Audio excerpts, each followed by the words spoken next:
Well, welcome back. This is Delsey. This is the second video on the instructions of how to make handbags or shopping bags out of recyclable plastic bags. I hope that you got a chance to review the basics of crochet and crocheting in the round.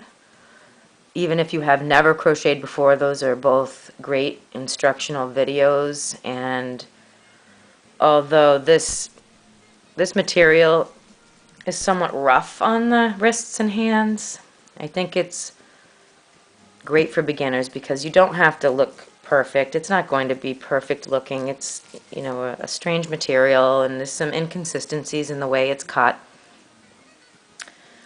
But in the end, it looks great, and it's unique, and it's definitely fun. So this is the crocheting in the round is this. It's basically making a base like you would for a hat or anything else, except this is flat, and it's basically what it means is crocheting in a circle. So if you have got to this point, I just wanted to give you some tips and instructions on the size to start with. The normal size of a shopping bag is usually between 10 to 12 inches in diameter for the bottom. If you're a beginner or you're just using this material and you just want to know if this is right for you, or if you feel comfortable with it, I would definitely say start out with a 7 or 8 inch base. You can make a small handbag with that, and set your goals small. I mean, just start out. It's a good thing to mess around with. You can use your imagination and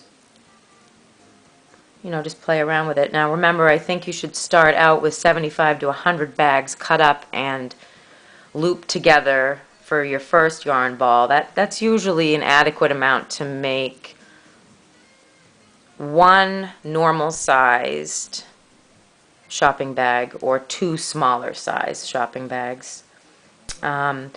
Remember also, it's fine to keep your stitches loose. This is very pliable material.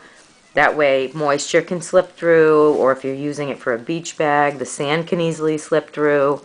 It doesn't take away from the look in any way. And it also allows it to be a little more elasticy, which is great when you're using it for a shopping bag or you're filling it with something heavy.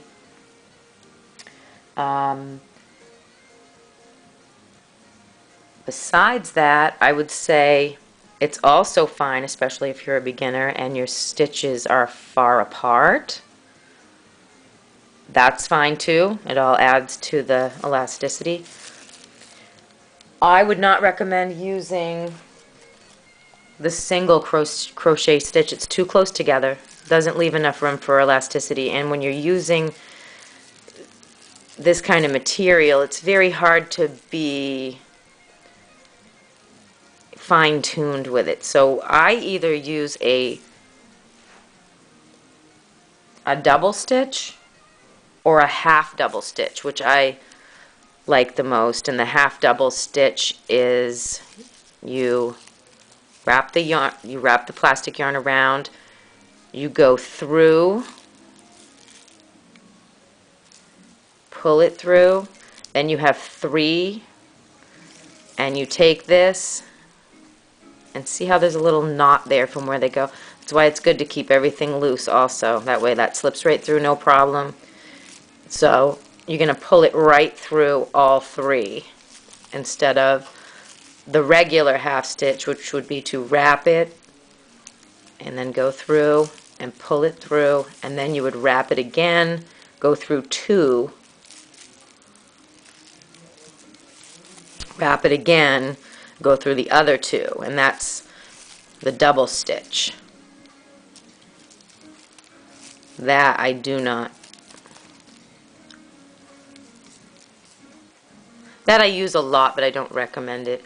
as far as look-wise, but it really doesn't make much of a difference. There's just a few little things I'd like to point out, like where the knots come together. Keeping it loose makes that easier to pull those through. Also, with putting your needle through, if you cannot get, I don't recommend doing only one. It just takes away from the integrity or the strength of the bag.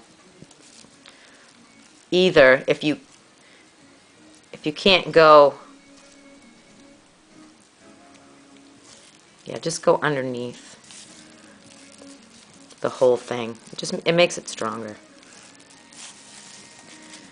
And beyond that, the next time I talk to you, we will be building the walls, and have fun and good luck.